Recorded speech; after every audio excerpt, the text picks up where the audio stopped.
ఇది 11-12 శ్లోకాలు భగవద్గీతలో. ఓకేనా?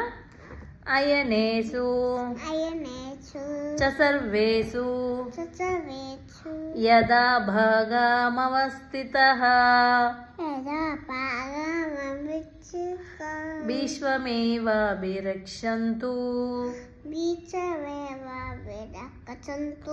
భవంతా సర్వ ఏవ.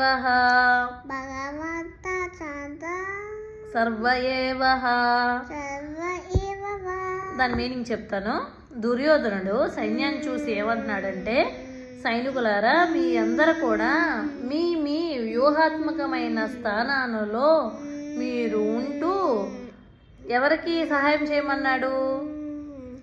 మన భీష్మ పితామహుడికి సంరక్షిస్తూ ఆయనకి తోడుగా ఉండండి అని దుర్యోధనుడు సైన్యాన్ని చూసి చెప్తున్నాడు. ఇప్పుడు నెక్స్ట్ పోయం. తస్య సంజనయన్నర్షం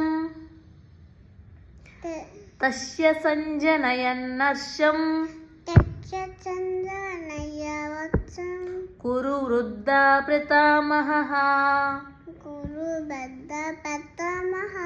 తస్య సంజనయన్నర్షం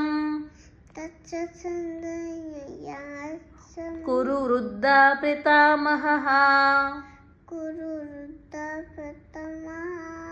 సింహనాదం వినోద్యచ్చే శంఖం దద్నం ప్రతాపవాన్. దీని మీనింగ్ చెప్తాను. అది విన్న వెంటనే మన భీష్మ పితామహుడు అంటే కురువృద్ధ పితామహుడు ఎవరు? భీష్ముడు.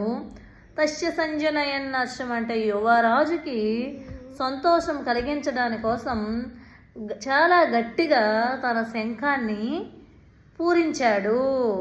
ఓకేనా? సరేనా?